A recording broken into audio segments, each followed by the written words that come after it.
Podcast Twins 2025. Here we go, Vince. Happy New Year 2025. My man, we are back again. Back again. Hey, not only are we in double digits, but it's a whole new year, man. So listen, first of all, we want to thank everybody that has followed us at the beginning of this journey in 2024 and now getting ready to kickstart this thing right into 2025. It's going to be fun. Man, I'm going to have a good time. We're going to play a lot of golf. Oh, tons of golf. You got in honor of your whiskey and cigars shirt, we're going to do some of that. Like that. Today's forecast, the whole weekend's forecast is cigars with a chance of whiskey. And I think that is as accurate as a statement as it can be for me. What about you, brother? What you got there? This weekend it's going to be an Orlando weekend for me. I'm going to go play golf on Friday with some clients. I'm going to play golf on Saturday. My wife's run Disney friend from their club. Okay. Husband is a military guy, and he wants to play golf, so our wives got that for us as our Christmas present. They're sending us to go play golf instead of doing stuff we don't want to do and standing around the park. So thoughtful. There's really smart people. So thoughtful. They're really smart people. This is how you pay attention to your man and really figure out what the hell he could really use. Not that ugly ass sweater or that bum ass tie. You know, this is something that he can use. He's happy as hell. There's only two things I want for Christmas every year, and she knows the first one we don't talk about on the air because it's private. Yeah. And golf is number 2. Boom. That's called a combo meal. Okay? So and that's how we starting out 2025, goddammit. So I got her. I like that shirt. What does it say? I got 5 fouls and I'm not afraid to use them. That's right. Listen, that's this my man's motto from day one. Episode 1, I think he actually said that in episode 1. It was either episode 1 or 2. I said, I was griping about coaching my son's basketball team. Yeah, so anyway, that's a real good start to the year. But I tell you what I want to talk about. We're going to kick off this year with what everybody in the whole wide world, especially in the United States, lies about the most. New Year's resolutions. New Year's resolutions. And man, how much impact does that have on industry? And how much impact does it have on your own psyche when you quit before you accomplish your goals? It's a good month to own a gym. Oh, this is Jim's Black Friday.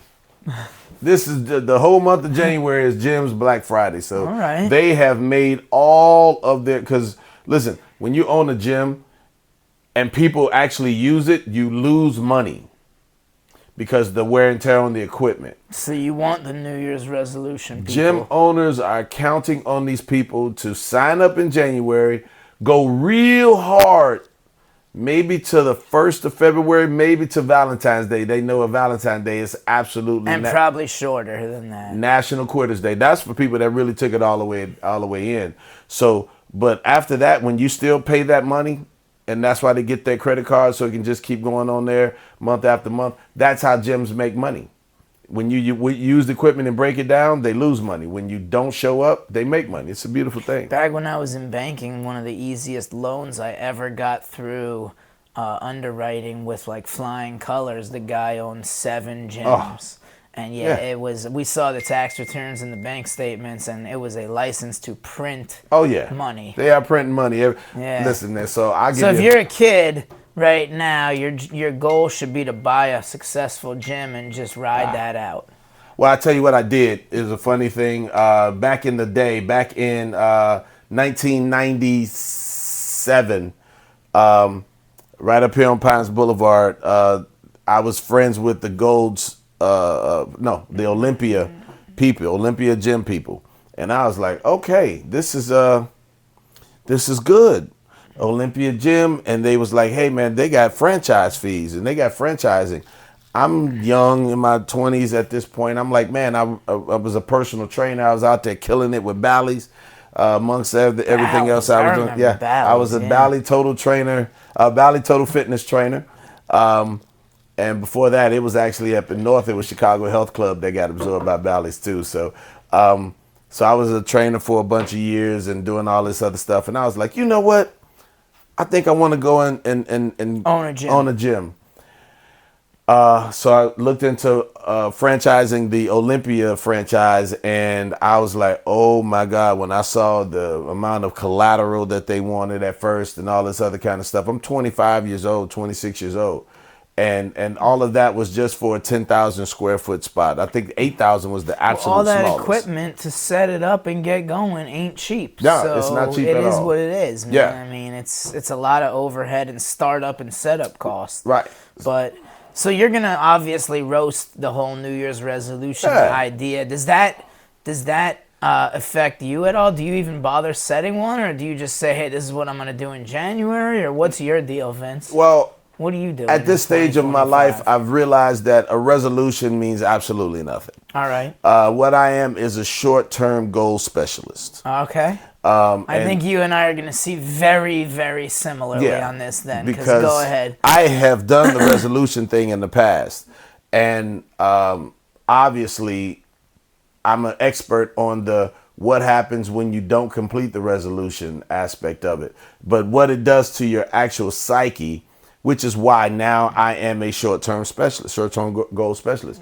Because I realized in my late 20s that, man, that whole resolution thing, and it's a lot of pressure to put on yourself. And when you don't succeed with that New Year's resolution, it actually affects your own psyche, because it starts making you feel like you failed. So is this kind of the same thing as like micro goal setting? Yeah, micro goal setting or short-term specialist. Yeah. Because I now understand that small victories mean the most. So if I may want to do a 7-day water fast ultimately, but I'll do 24 hours. And if I get to 24 hours, goal achieved.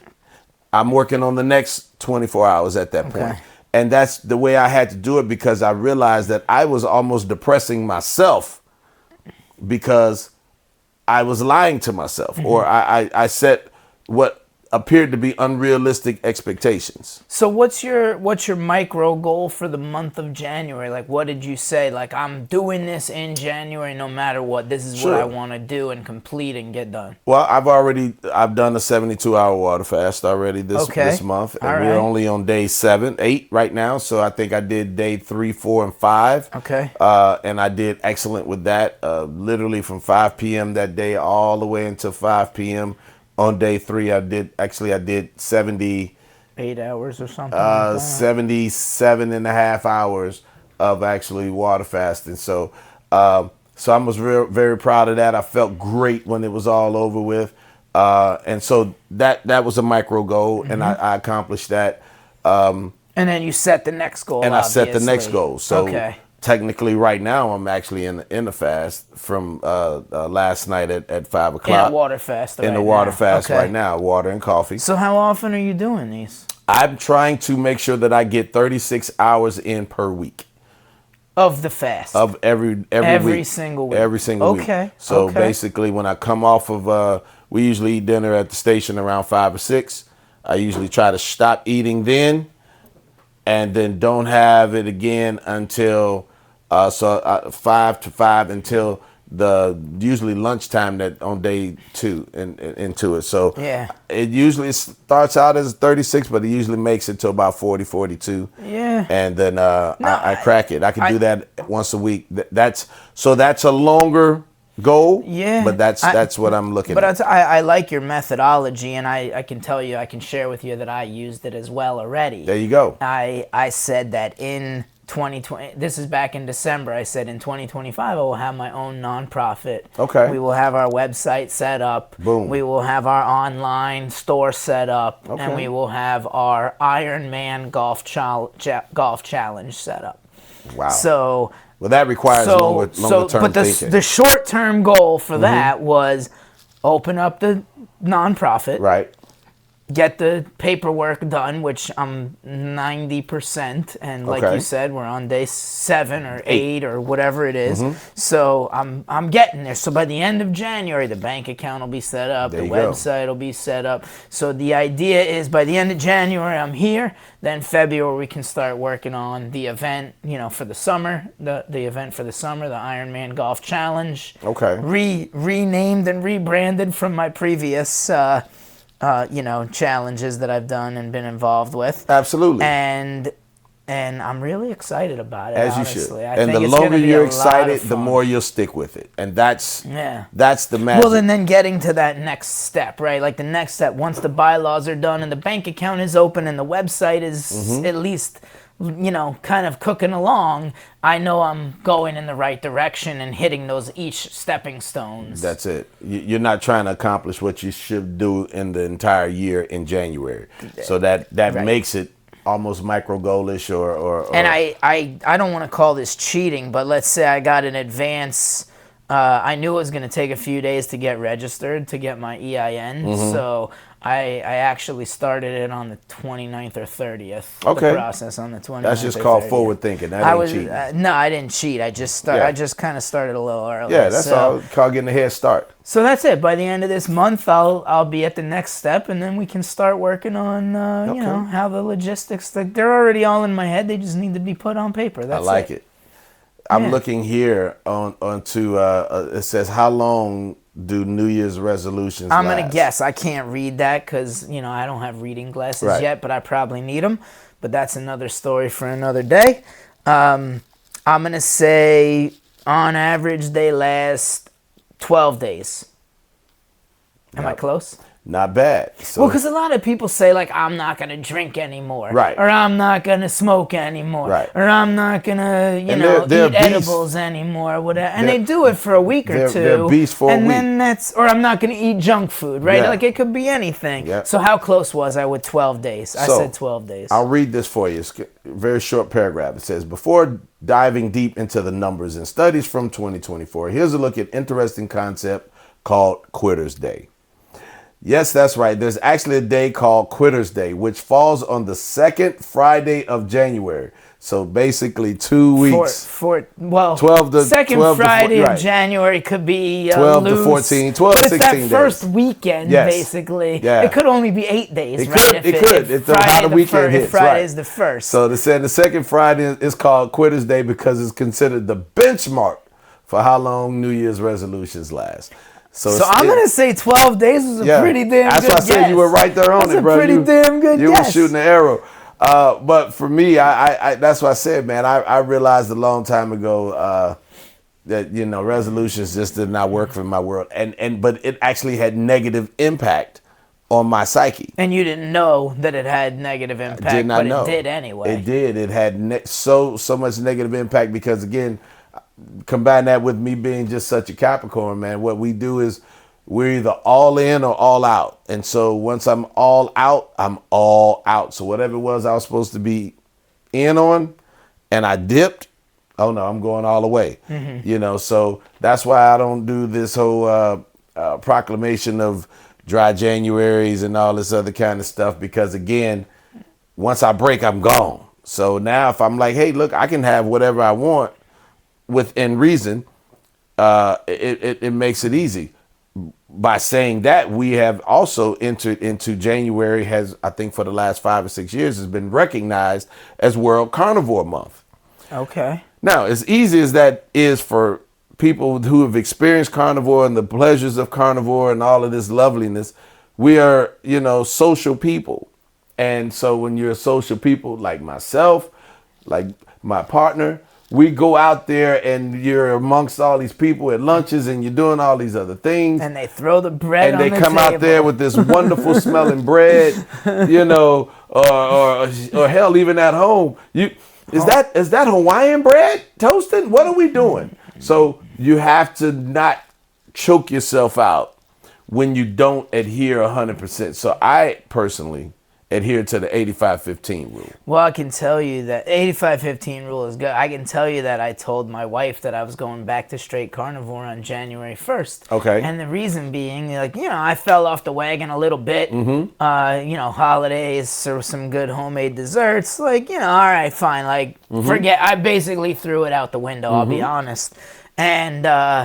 And it was going to be easy on January 1st because I was going to Curfton's house for the New Year's Day party. You knew that was nothing but protein. Well, he had rice and beans and all that good stuff too. But you know what? And mac and cheese. But it's okay when the oxtail and the goat and the curried pork and jerk pork and all that stuff was out there. Okay. And there was so much good protein that, like, the rice... I've had it before because I've been to Curfton's many times. It's excellent. It's delicious. It's outstanding. But it's easy to say no to rice and beans when there's, curried goat sitting right next to it. Absolutely. That's just melt in your mouth. Amazing. And that's something to say, man. That is something to say because that is my mother-in-law is Haitian. It was good. And when they start cooking like that, when you can make rice smell good, when you can make rice smell like I got to have that first, it's almost no fair, man. Yeah. I mean, you really don't have a chance in hell to beat that because it is so unbelievable, and it's just it blows my mind. When he had jerk chicken wings and barbecue chicken, it was so. Dude, it was easy to go carnivore that day. So, right? I didn't care if I didn't have a deep dish slice of pizza, which, by the way, I learned of a bacon crust instead of, and you could do it still deep dish style. Yes. You just interweave the bacon, bake it. So next time I make pizza, we're going to hold true to our carnivore ways, even though we went off the rails the first time and did a real deep dish. Yes. Okay, and bacon so here's crust what we'll is do. happening. I'm just telling you, you'll it's do happening. the bacon crust. I'll do the sausage crust. We can have a freaking throwdown. And we're going to have we'll test out both of them because the sausage crust is amazing. So we need a cool name like Pizza Cook-Off Showdown Challenge something. We'll have to come up with it. Something good. Because I order them. Years ago, we used to have them sent to our station all the way from Chicago, from Lou Malnati's. Okay. They would send you the half-baked, instantly frozen sausage crust carnivore pizzas, deep dish. And it was amazing. But they've been doing this for years. Yeah. But I'm saying that to ship it to you and it was amazing. But you make it, though. You actually make it yourself or you ship it? They ship it from the store, made. Packed in dry ice or something. Yeah, it's half baked. Okay. But totally put together. They put it in dry ice and they ship it up. And it's a sausage crust. Oh my God, sausage crust. It's unbelievable. And so that's where we got the idea. And of course, we had to go and figure out how to do it. And we're putting bacon against sausage. Bacon versus sausage. You know who wins? We do. Everyone. Come on, man. Come on. I do intertwine with the swine, my brother. So listen, I love it. And so, but we definitely gonna get that done. I'd smoke that shirt when I need it. Oh man, yeah, I'd smoke that. But hey, man, listen, that's what it is. And so, but now that we're gonna work on our 85-15 carnivore lifestyle, I'm good with that. And then for me, I have been training very well. So the post surgery thing is happening. Yep. I'm coming back. My strength is very good. So now I'm just really pulling back the whole program. So my end of the year goals are good. Does your wife eat carnivore as well, or does she have her own way of eating? Like, because my wife, I would say she primarily will eat a carnivore lifestyle, but again, her mom makes this rice. That just it's incredible. But even when I'm carnivore 85-15 like I'm back to now, I have to eat some rice sometimes because like we talk about, you're playing golf, you're chasing the kids, in your case the grandkids around. I'm out there throwing a football with my 15-year-old son. But that's the difference. I go my play one-on-one pickleball for 2 hours. Like I tell you, like sometimes I feel like I still need. and I think that's psychological. Is it honestly, psychological? I believe it's psychological, and studies will show that it is psychological because because that's what you've been used to doing all of your life, and they've told us that eating starches is an energy source.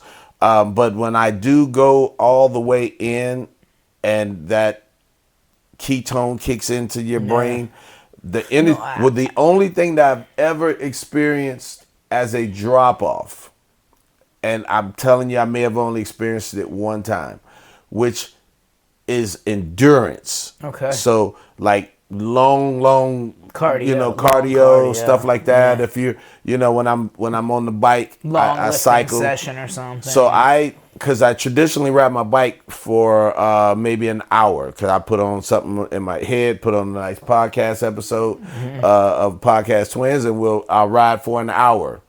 But so when 2 episodes then, most likely. For us. Yeah. But when I try to extend it for the 2 hours, was the only time that I ever felt a energy drop off. And even they'll tell you that that's the only thing that, as far as performance wise, because your power is high. Yeah, you don't have to sell me on it, man. No, I'm talking to the people. No, I love the freaking, and for me, I guess carnivore means a lot of different things now, right? Like people use that word, and some people it means just eat red meat. Right. I don't really. But that's strict carnivore. Right. I don't do. I have not done. No. I've done it that way, but not for more than a couple weeks at a time. Yes. Right. Like that can get expensive. The carnivore to me for the 90 days that I did it last year, when I did it straight, was pork, beef, chicken, meativore. Seafood. It didn't matter. Like, if I was at a restaurant and the option was some kind of swordfish or something, or salmon, I'm in. That was okay, fine. Like, just don't bring me, like you said, the rice and the broccoli that come with it.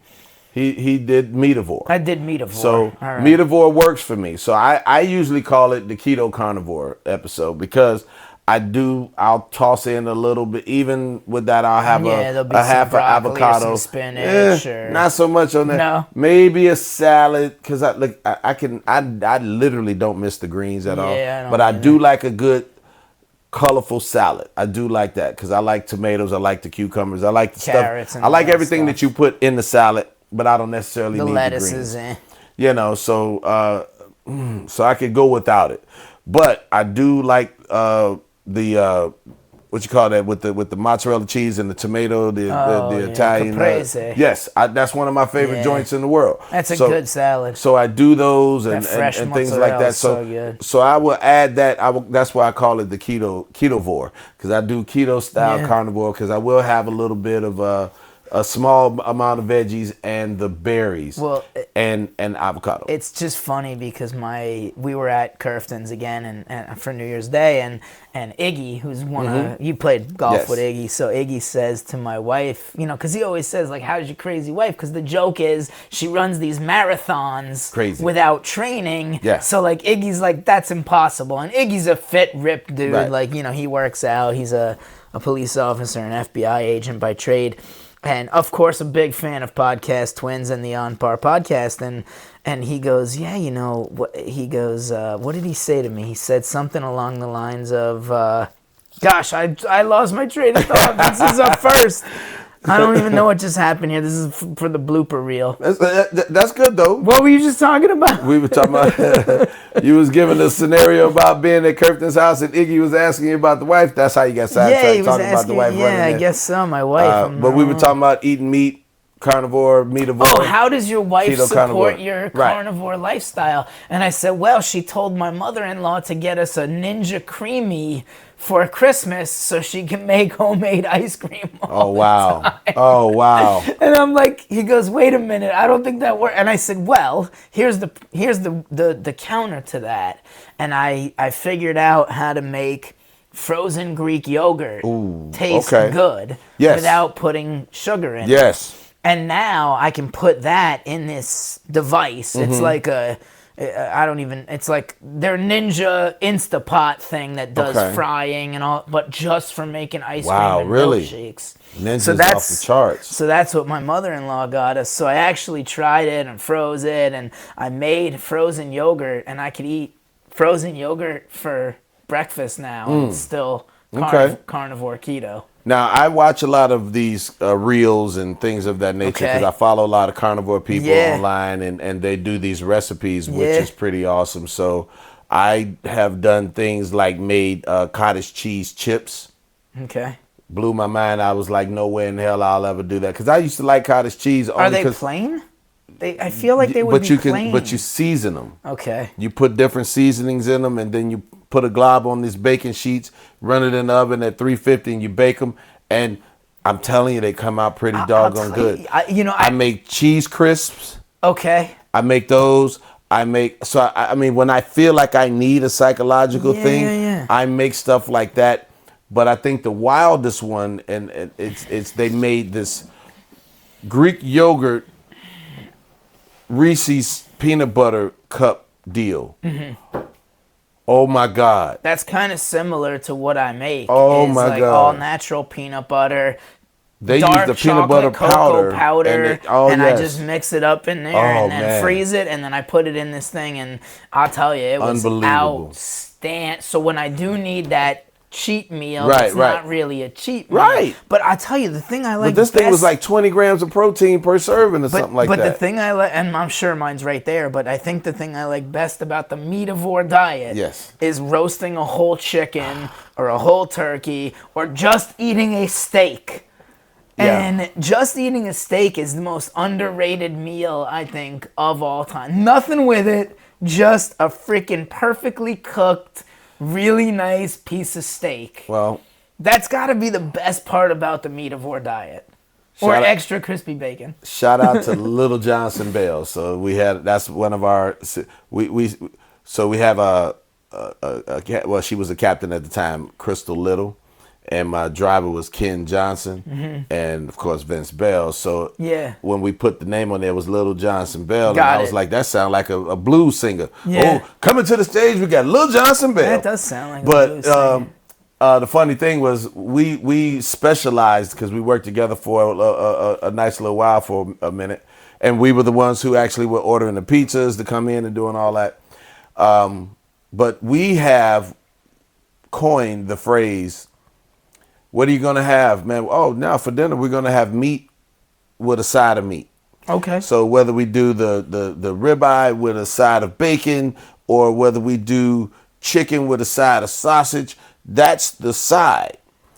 And so, man, but I tell you what, that's what made it. So yesterday, even Well, at that the helps station, with the psychological. it helps side, like psychological you're because you saying. got something on the side. So now my sides are always eggs. Mm-hmm. You know, steak, eggs, chicken, eggs, bacon, eggs.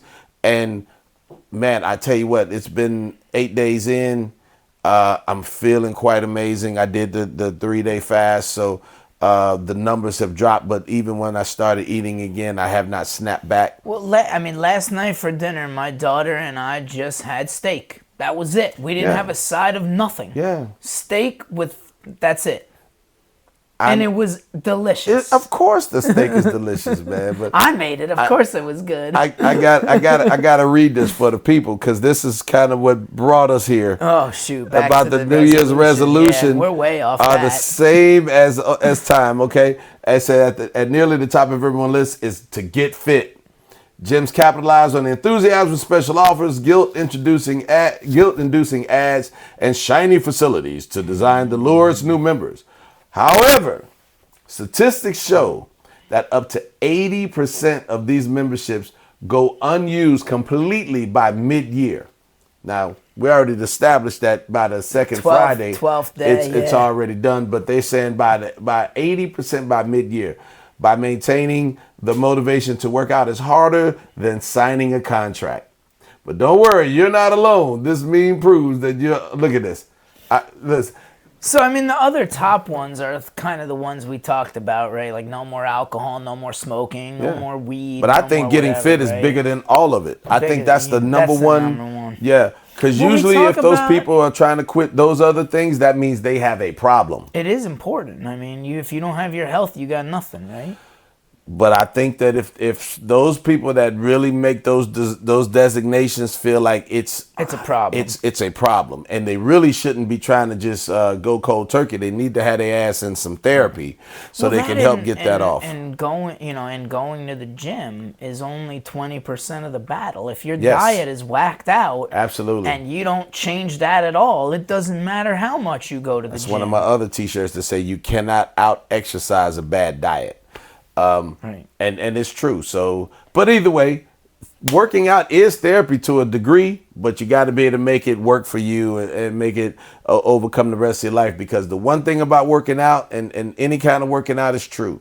And that's why I say we're overprescribing all of these antidepressants, because you cannot work out and be depressed at the same time. That's scientifically proven. Look it up.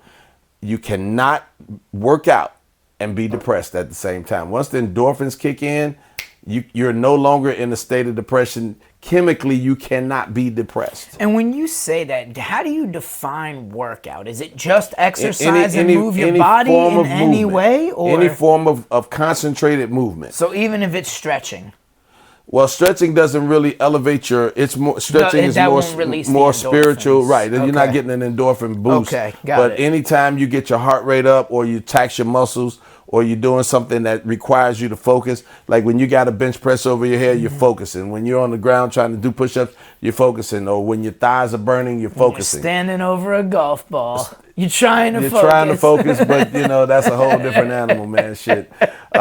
But yes. So when you're working out, it's actually, they said it's impossible to be in a state of working out and be depressed at the same time. So you can bottle up all of that poison, throw it away, and get addicted to exercise. It'll definitely. I'd rather you do that than and not be a part of that 80% that don't go to the gym. But be a part of the 100% that uses your gym at home. The floor, the floor, a couple of dumbbells, a jump rope. You got a whole gym right there. Get out and move 2025. So don't make a resolution. Just promise yourself to do better tomorrow. One day at a time. One day at a time. One mini goal at a time. Hey, wait a minute. Don't somebody else have that tagline, one day at a time? Probably. Yeah, I think that's some Alcoholics Anonymous or is that, drug. Is that it? Yes, one day at a time, probably. man. So, hey, but everything is about being one day at a time. And so what we're going to do right here is going to leave y'all on that note. One day at a time. Everybody get out, break a sweat, do something. Eat meat with a side of meat. Don't make resolutions. Don't make the gyms rich. If you're going to go to the gym, go use it. Break that shit down. That way you get your money's worth. That is a good advice. And that's it, man. Listen to Vince. That's there it. you have it. And now we're going to go dig up some golf courses and leave some divots out there. So, but either way it goes, hey, welcome to 2025 Podcast Twins. We vow to bring you the best content of the year. And just another disclaimer, Podcast Twins fill those divots after we dig those Everyone, holes. because All right. I'm also a ranger. Peace.